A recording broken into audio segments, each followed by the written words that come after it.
The Point of View is sponsored by First National Bank. First National Bank, how can we help you? And Cowbell Coffee. Cowbell Coffee. Taste it, love it.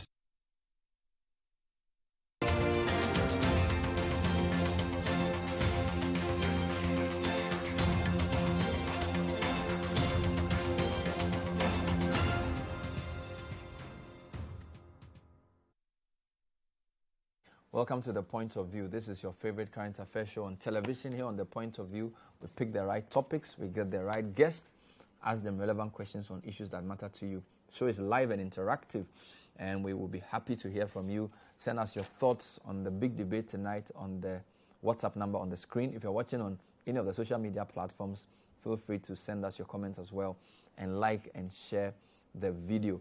So tonight, it's a big conversation. Well, a few hours ago, the lab scientists of Competency Teaching Hospital extended their 1-week sit-down strike to an indefinite strike.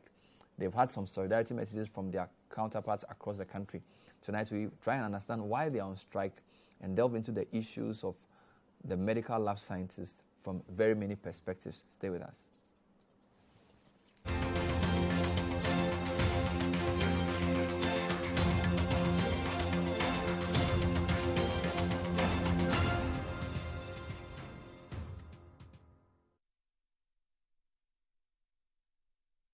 So tonight we'll try and understand the background to this issue. Apparently, it started way back in 2009 with the CDC in the US giving Ghana some support to set up the regulatory framework for lab sciences practice in Ghana. Well, there's a strike action that has started and it's escalating. I'll be speaking to a member of the national executive of the lab scientists in the person of Dr. Dennis Eduje. He's joining me via Zoom. I also have in studio Professor Ajamabedu Akosa, one of Africa's foremost pathologists. And tonight is in studio. Prof, great to have you. Good evening. Thank you. Thank you very much. Dr. Dennis, good evening, if you can hear me on Zoom. Good evening, Bernard. Great to have you. Hopefully we'll be joined by others as well. I'm told we'll be joined by another professor from KNU, from UDS, who's also in this fight.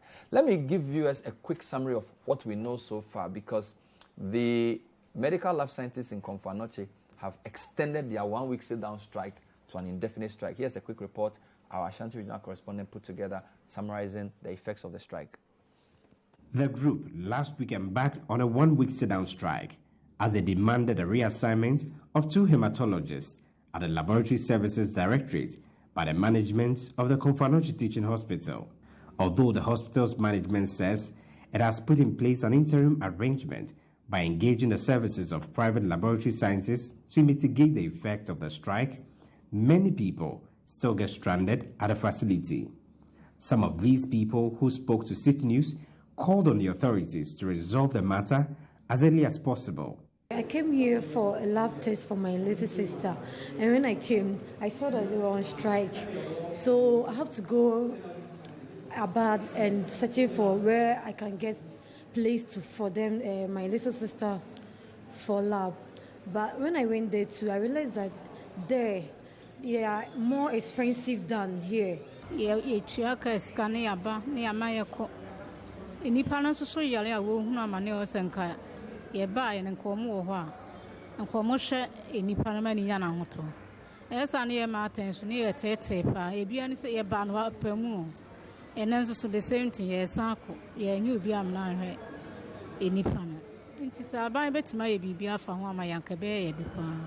For the striking laboratory scientists, they believe the action by the management to assign the 2 medical doctors to the Laboratory Services Directorate undermines them.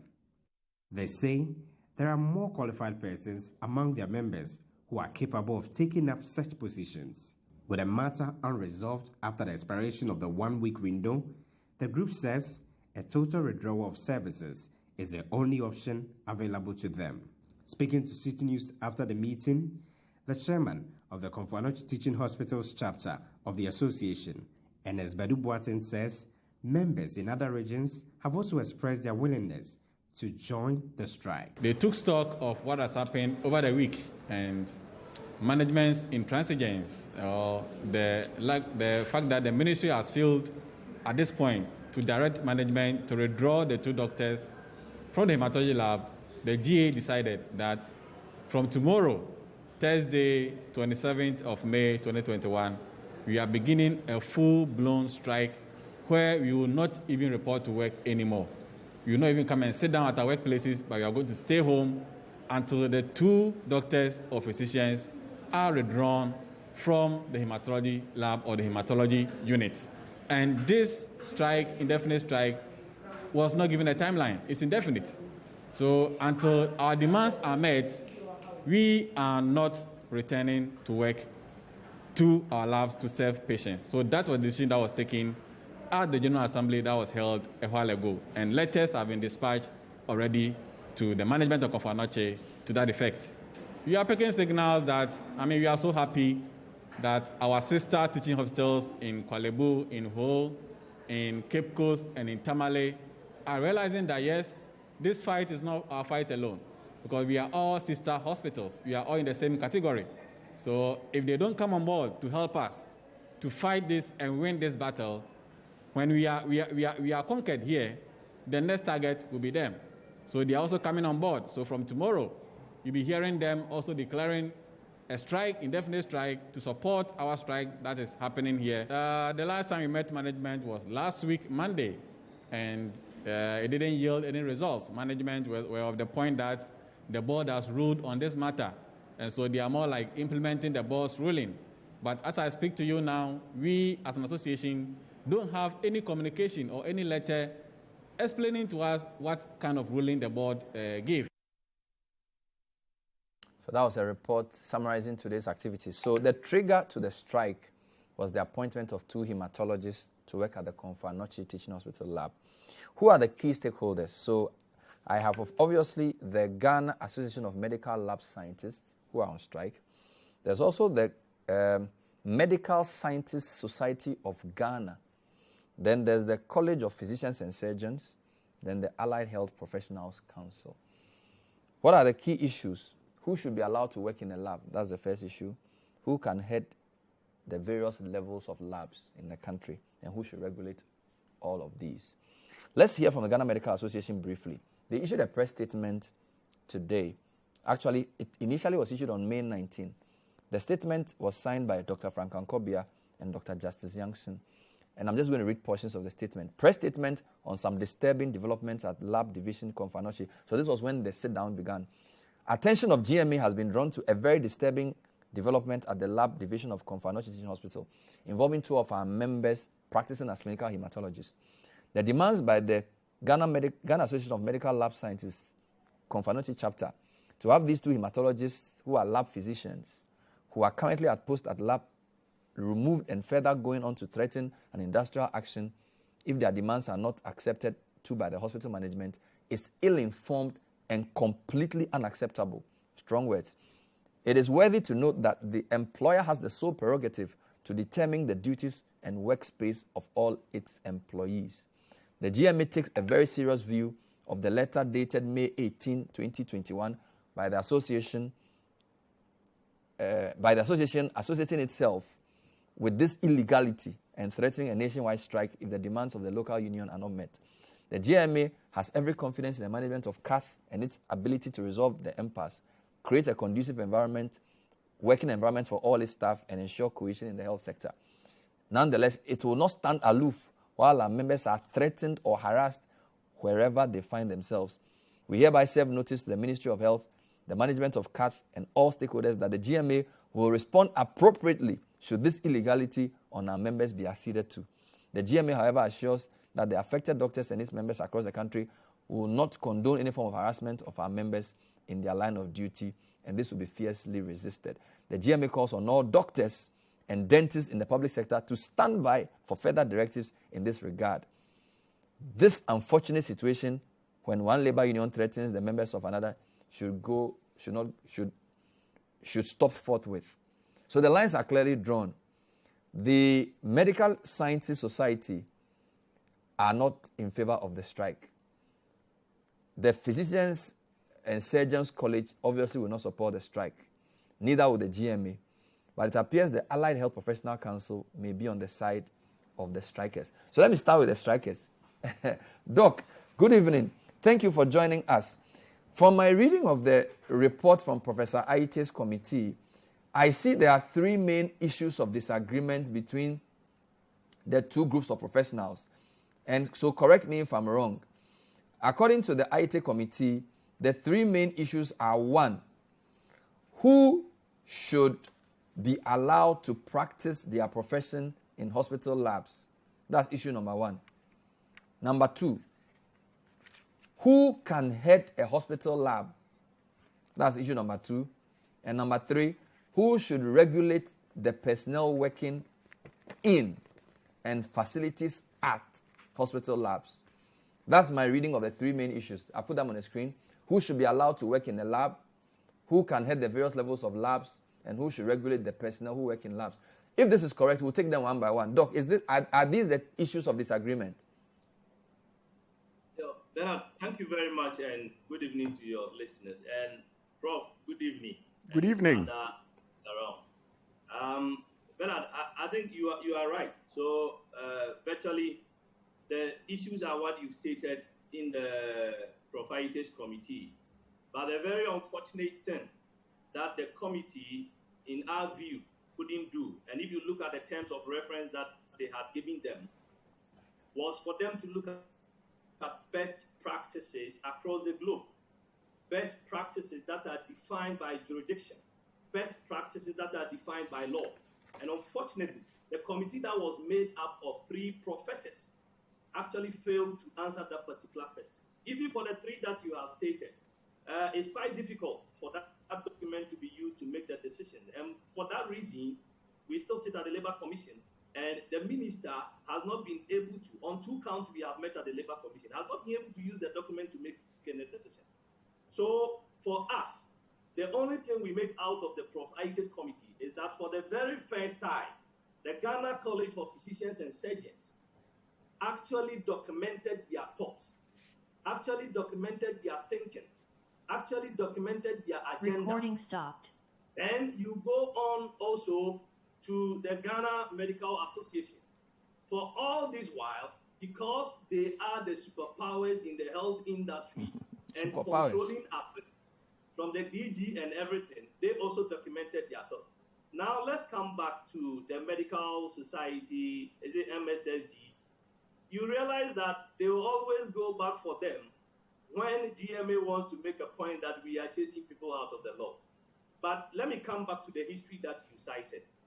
From 2008, I have documents. I don't know at what level I could do some sharing to viewers for all of us to appreciate what has been happening around. If that is allowed, you can let me know. Then I can share some documents as we move along the discussion.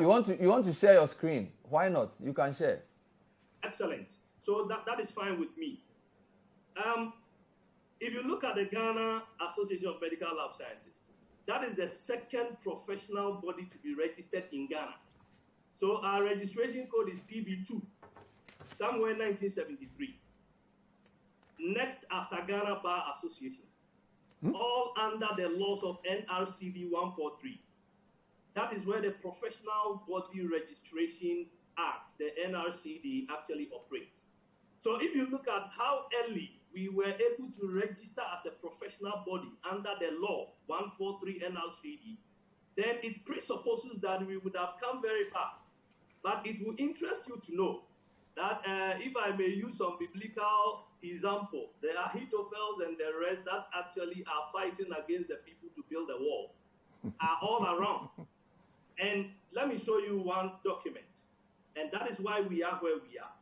So for almost up to how many years now? 1973 up to this particular point. Bernard, please, my screen sharing is disabled, so if you could enable me, but I'll keep going. So we have had our laws and everything, and anytime they had went, like we had taken it to the parliament, you realize that some unseen forces will go and take the laws and the regulatory agencies, whatever bill and whatever we are processing in parliament, from parliament. So it took only 2013, the parliament that was rising in 2012, to give a regulation to medical laboratory practice in Ghana. And that is why we have Act 857, Part 1, and even that they boiled about 18 of the allied health professions under one of the parts, that is Allied Health Professions Council. So that is the one regulating the practice of medical laboratory science in Ghana now, including the radiologists, the medical physicists, the disease controls, the nutritionists, and all that. So it means that the Ghana Medical and Dental Council operates under Part 2 of that same law. So it means that everybody who seeks to practice medical lab science in Ghana now, you need to abreast yourself with the knowledge that has been accredited by the regulator before you get a license to practice. And the license. So Doc, who in your view is the regulator of the space? It's the Allied Health Professions Council. I'm not the one saying the law. Act 857 Part 1. I That see. was 2013. Because So that's the law. the committee said that the arrangement for regulation was twofold. That your body will be regulated by the Allied Professionals Council, but that the other group will be regulated by a different group. So like the existing regulatory framework was twofold. The lab scientists were regulated by the Allied Health Council, and then the physicians, the physician lab people will be regulated by the Medical and Dental Council. Yeah, Bernard, that is one of the reasons why it's quite pathetic. This document produced by eminent professors is not giving us a leeway to actually make a decision since 2016 and 2017 January when the report was ready. Because the laws are there, the Allied Health Professions Council is already regulating the practice of medical lab science. So Ghana Medical and Dental Council is regulating the practice of medicine. If you go into that same law, Part 2, where the GMDC is, go and check the interpretation of medicine. There is nothing like laboratory medicine. There's nothing like laboratory physician. So it's for that reason, if you look into the IET's committee, they are recommending to IET that they should propose to the minister to go and amend the laws so that they can practice that particular profession. So that is done. Okay. You think right? Let's take the issues one by one so we are clear. As I said, there are three issues. We have begun with the third issue. Who should regulate the personnel who work in the labs? According to IET, it will be reasonable to continue the arrangement of regulatory agencies registering and regulating the conduct of professional practice for all the cadres that work in the hospitals. They say this means there's no reason why the Ghana Medical and Dental Council cannot continue to regulate the professional practice of lab physicians. In similar vein, the Allied Health Professionals Council can continue to regulate the activities of medical lab technologists and scientists. So basically, people in Professor Akose's sphere, regulated by the Ghana Medical and Dental Council, people in your sphere, regulated by the Allied Health Professional Council. Seems reasonable. Yeah, so Bernard, if you are looking at best practices and you want to look at what is happening in the United States, nobody goes into the lab space, no matter your experience in medicine or whatever, without being part of the ASCP, the American Society of Clinical Pathologists. That is a required certification that everybody who American practice Society of Medical Pathologists. You get it? So it means that if we have a jurisdiction, that we have something defined in law, that if you are doing anything contrary to that definition and the Constitution tells us that is a crime. And for that matter, in that same law, under Section 20, offenses, where we tell people who carry themselves as such, then by definition, if IET's committee is not implemented, if we have not yet defined the laws, if we have not yet accommodated the people we are calling lab physicians and lab medicine, then it means those people cannot practice what we seek them to do. Okay. It's as simple as that. No problem. So I want to just get your view on the other 2 points, and I'll bring Professor Akosa in because I want viewers to follow. So who should be allowed to work in the lab? As far as you are concerned, must the person be a lab scientist and a technologist, or can other people work in the lab? For question one. So Bernard, whoever has gone through an accredited program of the regulator in a training institution and has passed the exams, licensure, and is given a license as qualified to practice, we don't have problem with that. So that's clear. Point two. That's very clear. The law is clear. Good. Who can head the various levels of labs? I think that's where the bone of contention is. Anyone who has a professional line defined specifically to practice a particular trade, the necessary experience and qualification. If you look at the ISO 15189, which is the international standards to regulate practice in lab medicine, it tells by competence and by qualification. Whoever has the competence and the qualification, herein our competence has been defined by the Allied Health Professions Council, the law, is equally competent to head laboratories. Good. And that we have about. This is where Prof departs from you. So I'll come to Prof. So I want to take the questions one by one so we are clear.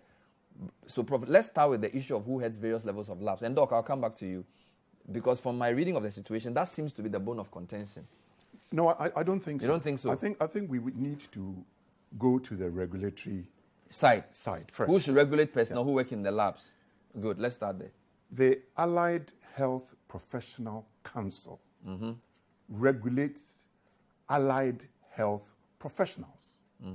And the list is clearly stated in the schedule of Act 5857. And it lists those who are allied health professionals. Okay. You must be a laboratory technician. You must be a medical laboratory technologist. Okay. Or a medical laboratory scientist. These are allied health professionals. As a doctor and as a pathologist, I am not an allied health professional. And therefore, under no circumstances can that regulatory agency regulate my practice. So this is the mistake that, unfortunately, the allied health professionals are making. The fact that there is an allied health professional council doesn't mean that that council should regulate everybody who operates in the laboratory space.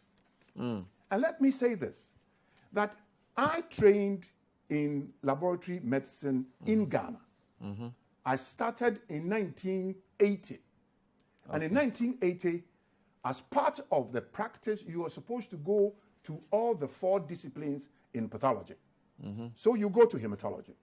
You are there. You are on the bench with your technologist and technician colleagues.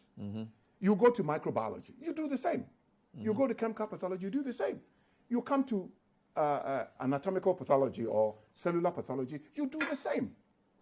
There was no problem then, because we all knew what you had to do. Before you qualify as a pathologist, you would have done pretty much every bench work that goes on in the laboratory. But in addition to that, you are a clinician. And therefore, you, in terms of putting the results in context and putting out a report, it is a clinician that can do that. This is where the problem, I think, is coming from. The laboratory space will not only have technologists. The technologist will produce a result. Okay. The technologist does not produce a report. You mentioned a result and a report. Yes, a result is the outcome of, now that most of the departments are automated. You know, you put either blood or you put serum and you get a result. Now the result will come and you would have HL, in other words, whether it's high, whether it is low. Now, putting a report in the context of the clinical history and clinical examination can only be done by a laboratory physician. Let me say something. I trained here and I went to the UK. My practice as an individual, I was a consultant, pathologist. We all operated in all the various labs. I was in anatomical pathology. My colleagues were heads of microbiology, heads of chemical pathology, heads of hematology. We had a directorate team, and the directorate team comprised the consultants and the heads of the medical laboratory scientists. In other words, in the UK, those who are called MLSO4. They are the heads of the technical team within the laboratory. All right? Is that the same in America? Well, America is different. I mean, what he said was that American Society of Medical Pathologists. I mean, America's definition of pathologist may be different. But in the UK, if you're a pathologist, you are medically qualified. So, you know, we seem to be just fighting over unnecessary turf. Everybody knows what they do. It's almost like going to the radiology. But is it true that only a clinician can produce a report? A report. Unless, of course, this is the high-end scientific and technical things. If you go into DNA, for example, you can have somebody who is a PhD in genomics, all right, who would issue a result. So those are... So if you have a PhD in hematology, who is... What aspect of hematology? See, again, a PhD, we all know what PhD is. PhD, you do research in a very narrow sphere. If you are a laboratory physician, you would have, to start with, gone through all the other laboratories. You do bench work in addition to running clinics. The hematologists run clinics. They run leukemia clinics. They run lymphoma clinics. The technologists don't do that. The chemical pathologists, they do metabolic clinics. They do lipid clinics. The technologists don't do that. The microbiologists run infectious disease clinics. So all of them have got, in addition to doing laboratory, overseeing the laboratory, do clinical work. You know, let us begin to understand. We go to hospital for clinical care. Clinical care comes in all sorts. If you are asked to go to the X-ray department, the radiographer would take your X-ray shot or would do the CT scan. The radiologist will be sitting in his office looking at the images that are coming out of the CT scan or the MRI. And in the end, the radiologist, who is medically qualified and also qualified in radiology, would issue a report. Let me just check something quickly with Doc. Doc, the point he makes about the United Kingdom and the arrangement there, you seem to be pointing more to the US in your argument. Bernard, yes. Bernard, thank you very much. In fact, when Prof moves to UK, which is exactly what we are practicing in Ghana, then it's okay. I think we wouldn't have so much of jurisdiction problems to discuss this issue. If you go to the UK, now as we speak, Prof is a fellow of the Royal College of Pathologists. Prof, I guess that is right. At least I pride myself with you having that fellowship. Absolutely.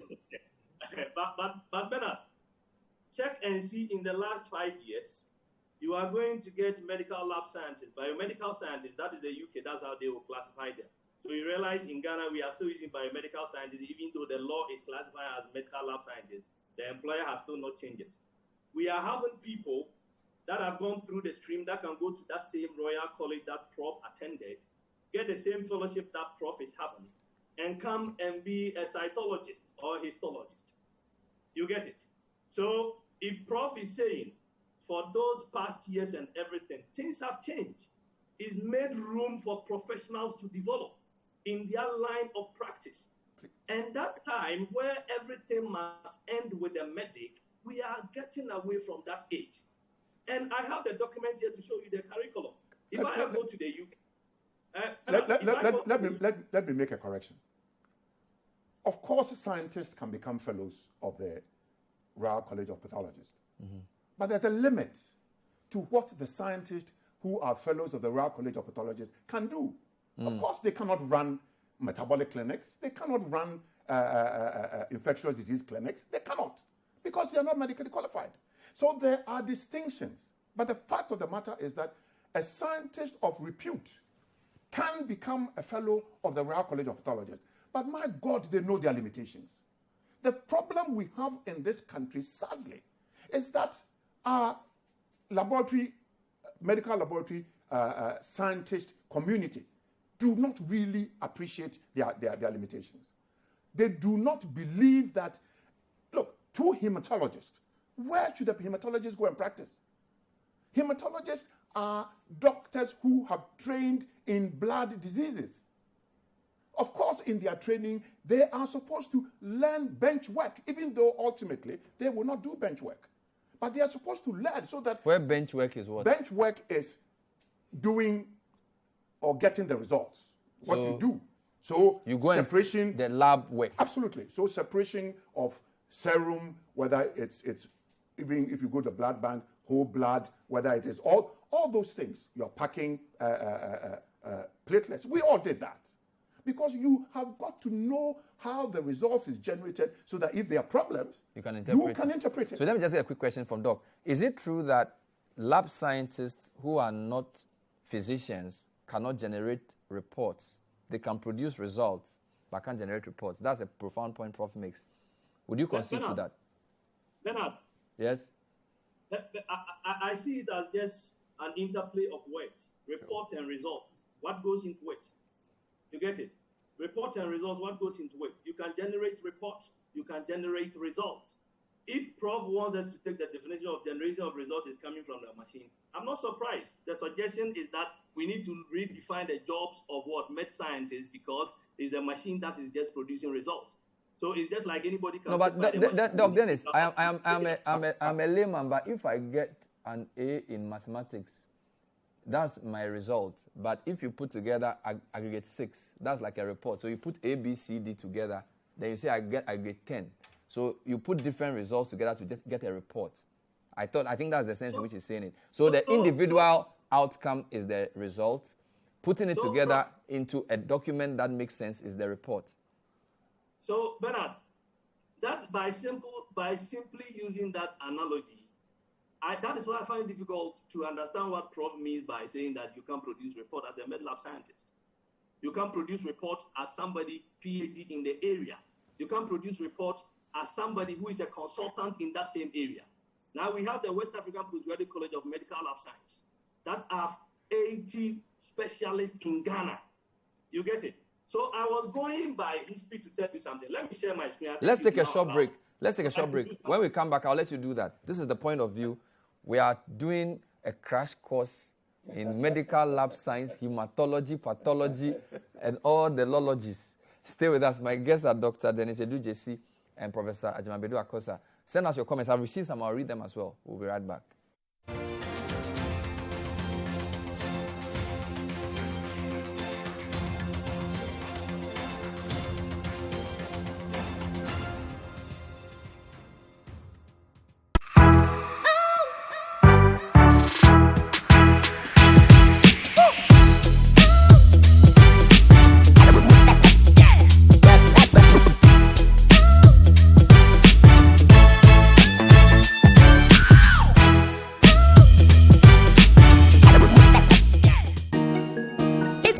Day to meet every challenge. It's a good day to want more out of life. It's a good day to wish for it, work for it, go get it. Familiar taste, a delicious indulgent with a flavor you just can't hide. Refreshing energy, gives so much for so little. For a strong performance, you've come to the right place. Good Day Energy Drink. Why wait a minute to enjoy a good day when every second counts? Good Day Energy Drink keeps you going. Excessive drinking can be detrimental to your health. Not recommended for persons under 18 years, lactating mothers, pregnant women, and people sensitive to caffeine. This advertisement has been vetted and approved by the FDA. New Pepsodent Herbal. Introducing a unique combination of herbal extracts in an antibacterial toothpaste for strong teeth and healthy gums that protects your family and you. Every smile matters.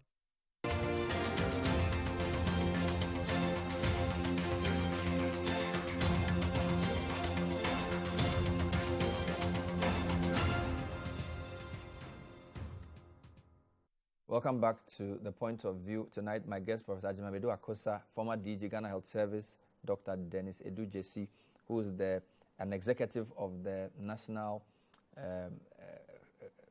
what do you call it? Ghana Association of Medical Laboratory Scientists. Very complicated. Here are some of your thoughts. Bernard, that's a country. What is the doctor-to-patient ratio? Some districts don't even have a medical officer.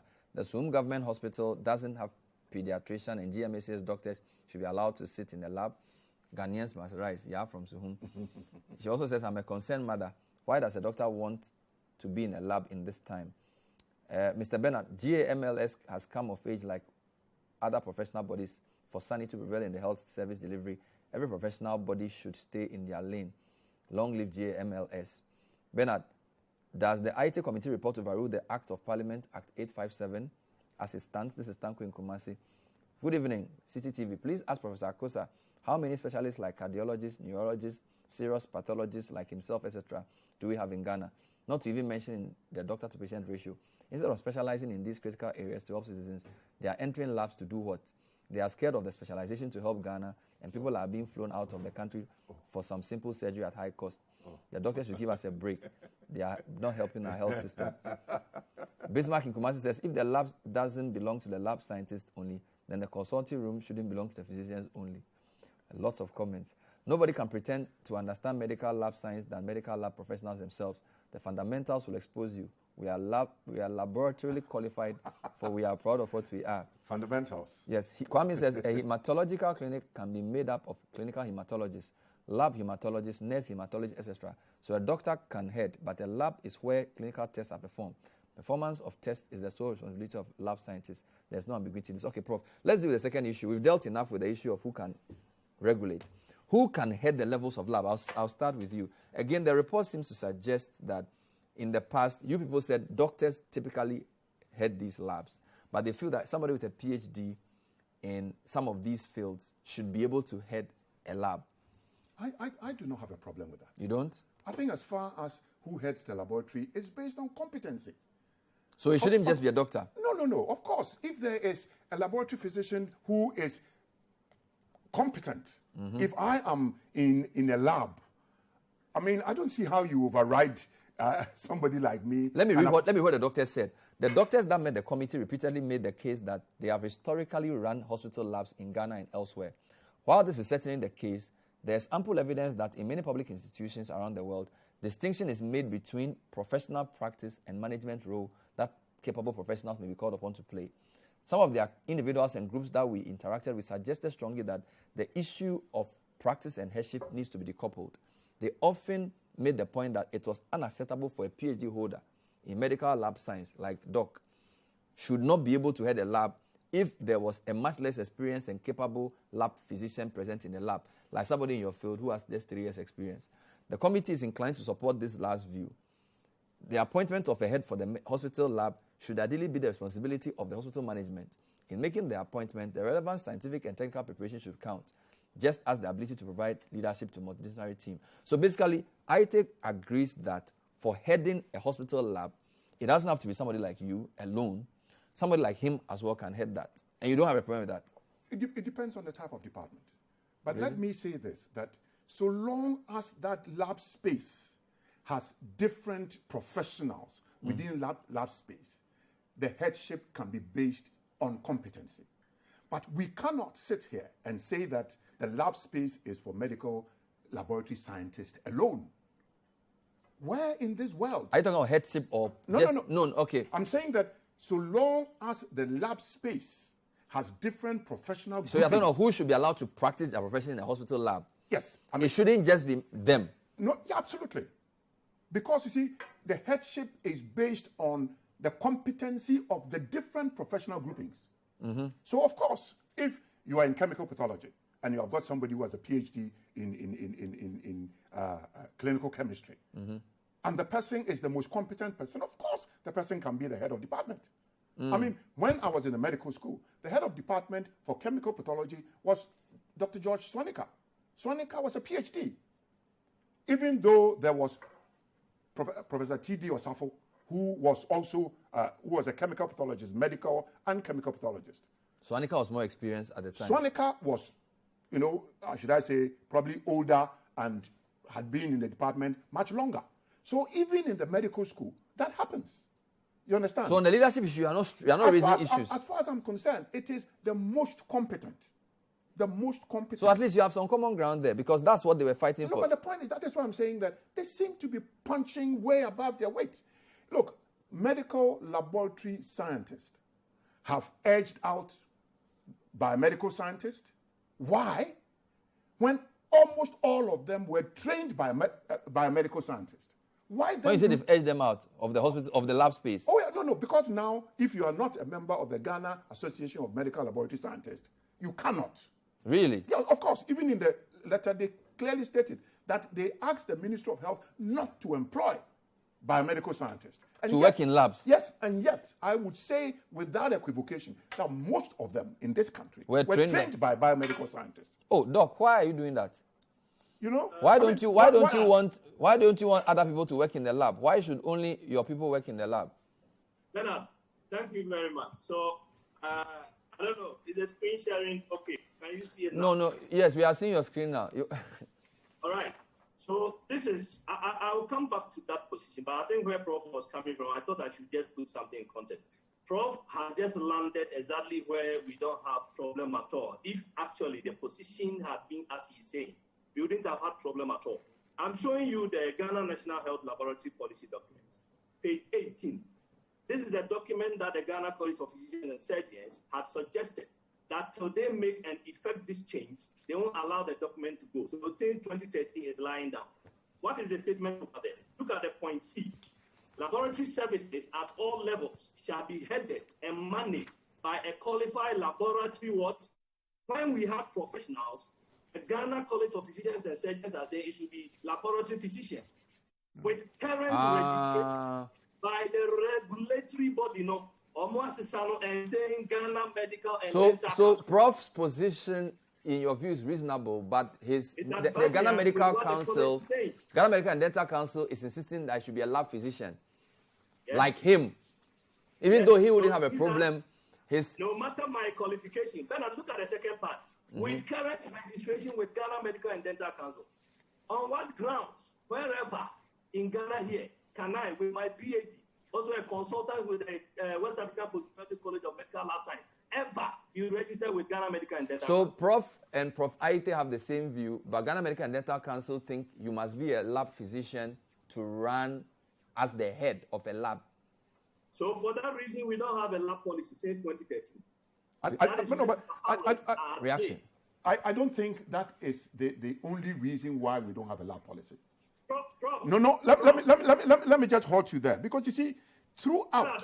I think I finished. I was going to. We have limited time, so you will not be allowed to finish every point you make. You've had enough time to make your points. What I want to ask is that why are the Ghana Association of Medical Laboratory Scientists scared of even biomedical scientists? People who have devoted their time and energy and been the ones who have taught medical laboratory science in this country. Prof, I'll let him come to that. I think the point he was making was in relation to the issue of headship. And he says, even though you and Aite don't seem to have a problem with they heading, the Ghana Medical and Dental Council, in that excerpt she shows us, seems to suggest that you must be a medical lab physician to head a lab. So we have cleared that point. I think, Bernard, we should take everything in context. If you say that the lab space is only for what? Medical laboratory scientists, and even the lab physicians there should be regulated. But is that what they are saying? Absolutely. They should be regulated by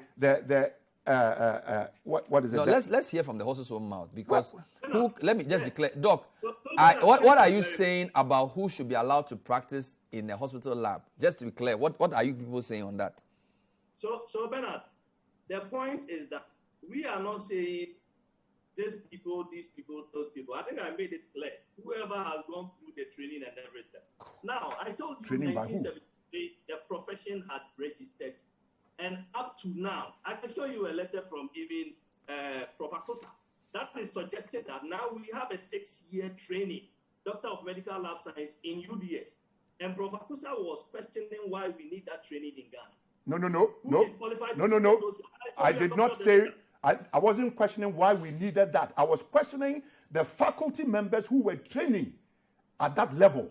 You see, Look, in this country, look, let me tell you something. I wrote to National Accreditation Board.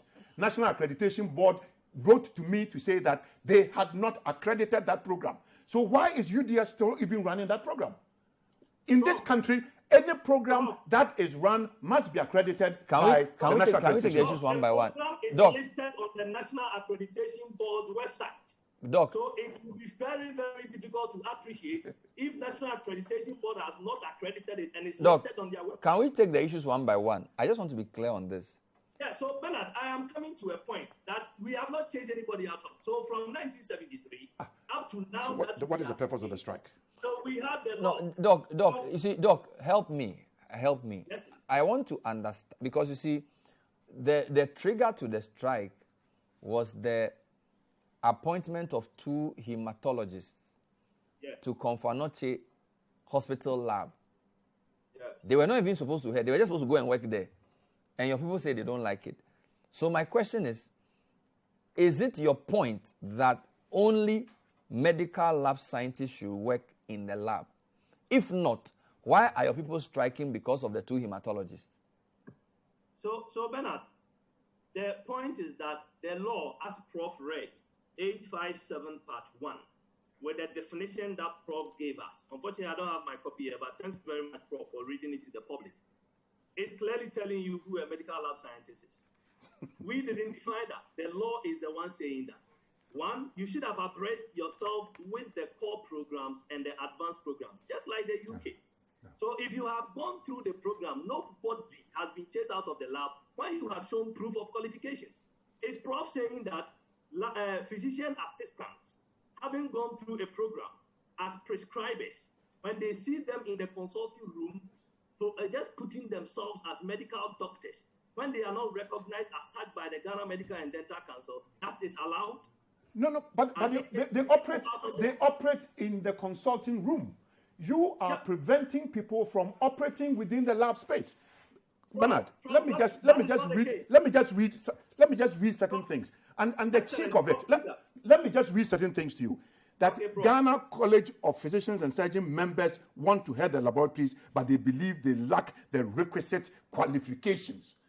I am not an allied health professional. An allied health professional council cannot regulate my practice. You should understand that. I don't know why you believe that I, as a pathologist, should be categorized as a medical laboratory technician, a medical laboratory technologist, or a medical laboratory scientist. So why should I be regulated by the Allied Health Professional Council? And there's nowhere that it states that only people regulated by Allied Health Professional Council can operate in the lab space. There's nothing in this 857 that says that. And you see, I'm coming.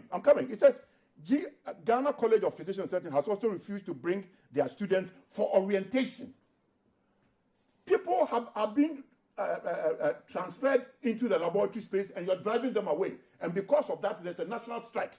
And yet you put here, they have refused to bring their students for orientation. What is orientation? Is it not them coming to work in the laboratory space? I trained there, and I went through the laboratory space in hematology, chemical pathology, microbiology, before I settled as, a cellular pathologist. I mean, why are we just splitting heads? Because somehow biomedical laboratory scientists believe that the lab space is for them. It is not for them. Doc, let me do it this way. Because I'm interviewing you over the strike, and because the public is interested in when you are coming back to work, I don't want to spend the whole time just discussing all the issues of disagreement. What I want to find out from you is, are the issues so vexatious to the point that only a strike could resolve? So they've sent 2 hematologists to Confanoche lab. You don't like it. Does it have to take a strike for us to come to this to sort of some resolution? Yeah, so Bernard, straight away, we have not chased anybody from the lab. The law is doing that. So if you want to change anything, let's change the law. If that's what we are saying, nobody is bigger than the law. And for that matter, somebody like Obinfo Clinic is languishing in jail. Let me come to the point. We have only come to this place because you have people, I use the word like unconscious ability, because you are dealing with powerful and the poor, the people who are superior in the industry of medicine, the people who are placed at all other places, who make the decisions, the people until IIT's committee, the hands behind the dealing and preventing the training of lab professionals even to the apex point. When did we even have the BSc training even in Ghana here? So when you have this thing and none of them is ready to listen to you. So you're saying that the structure of the medical system in Ghana makes a strike the only way to resolve it because the doctors are everywhere. They don't listen to you. That's what you're saying. Oh, as the CEO of Competency Teaching Hospital, presidents should have thought us that in 2015 this same incident occurred, which is at the Labour Commission we are talking about. So why should the subordinate to the Minister of Health go and make a similar thing? And if it's erupted with a strike action, we think that is a lab scientist, the superiors are the ones talking, keep quiet. I don't think that is fair. But just a quick question, Doc. So having two hematologists who work at Confanoche, is it, as in a lab, is it so vexatious as to the loss of life we would encounter? Because you heard the report. Some people can't afford private lab services. For some people, an hour could be the difference between death and life. As professionals in a space, if somebody is even violating a law, a strike should obviously be your last resort, but it seems to be your immediate resort, which is why I want to press you on that. Can't you find another way than to go on strike? Bernard, in any other sphere, we would have applauded the lab scientists. For 2 good years, they've been seeking the ear of the Chief Executive Officer of Competency Teaching Hospital. I have copies of letters. He's not giving them even a tie. Until they gave him that letter, now they met them and told them, we are the superpowers, we can do our own appointment, we can assign. And you saw that from the GMA's letter. Their employer has the capacity and the ability, they have appointing power to appoint and assign wherever. So I keep using the analogy. Next time, don't be surprised you see a cleaner in the consulting room because the employer has the power to do that. We have laws that are guiding all these principles and all these things. You never get the ear. And for that matter, but Doc, if somebody is breaking a law, what is the resolution? Can't you, for example, try a legal system of saying the appointment of the hematologist is against the law therefore you go to court? Bernard, there is nothing in the law 857 that says that the laboratory space is only a space for allied health professionals. There's nothing in 857. I have it here. It's here. There's nothing in it that says that. No. But you see, let me tell you something. As Gamlis, you state that the Ghana College of Physicians and Surgeons has refused to bring their students. Anybody who goes to the Ghana College of Physicians and Surgeons is a doctor. So you can't say even, why do you call them students? For orientation. Where are they going to get the orientation if you are dismissing 2 hematologists from the laboratory space? The whole contention is that, you believe that the laboratory space is yours and yours only. And that cannot be right. In nowhere in this world is the laboratory space the prerogative of, medical laboratory. Let's reflect on that, take a short break, come back to get closing remarks. This is the point of view, trying to wrap our minds around lots of complicated terms. Please bear with us. We'll be right back.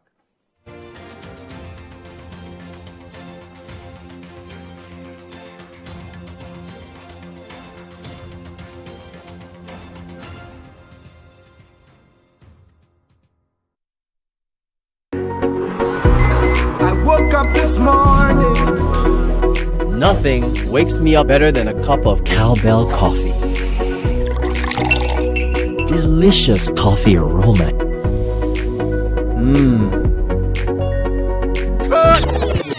How can you forget your lines again? I'm sorry, sir, just that it tastes really good. Cowbell coffee. Enjoy the delicious creamy coffee taste of 3-in-1 cowbell coffee.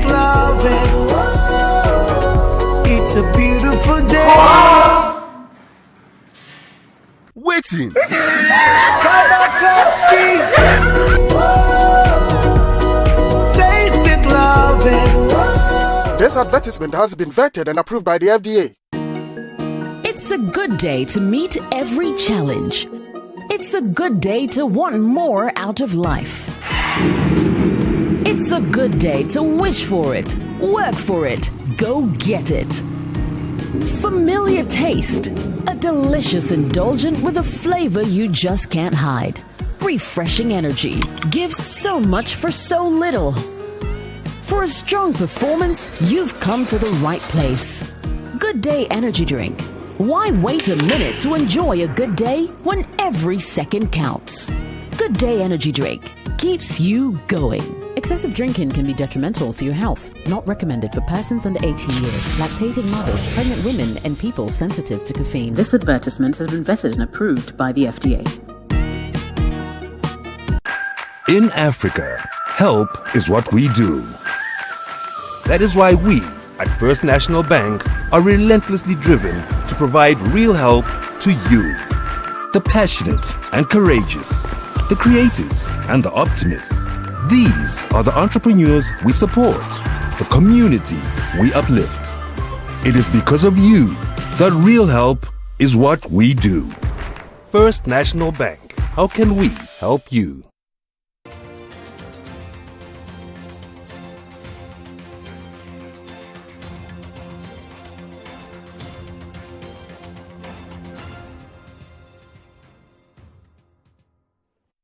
Welcome back to The Point of View. We're talking about the strike action. So far, the Confanochi people are on strike. They've extended the strike. We are getting the sense that other regions will join because they've already sent solidarity messages. Doc, are you there? What's your closing argument? You have a minute. Thank you very much. I guess you can see my screen again. This is the review given by the you have a minute, Masa, so we can't go to yes, I have a minute. We'll just check the screen. And this is where they think that the farthest I could go is achieve BMS. I can't go anything further, except I'm a medic before I can rise through the rank. That is what they are suggesting. And that is why we will keep refusing. We will refute it.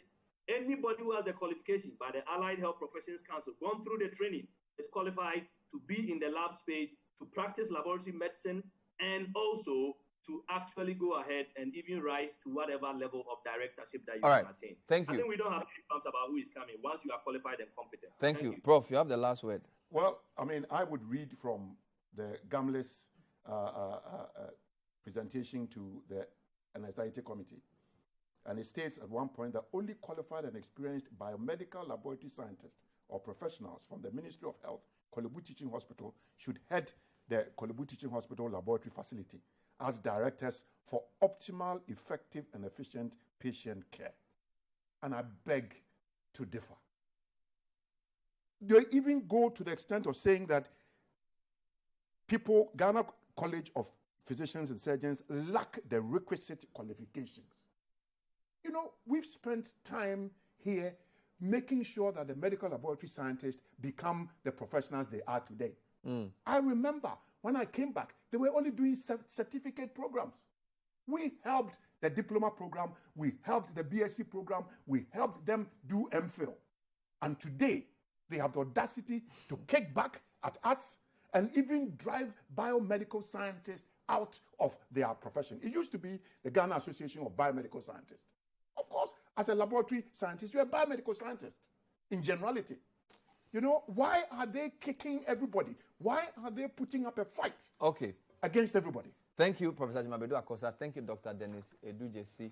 Let's hope this gets resolved quickly so we save lives. My name is Bernard Avule. Thank you for watching The Point of View. Coming up next is the Business Dashboard. Stay with CCTV. We'll see you next time. Bye-bye.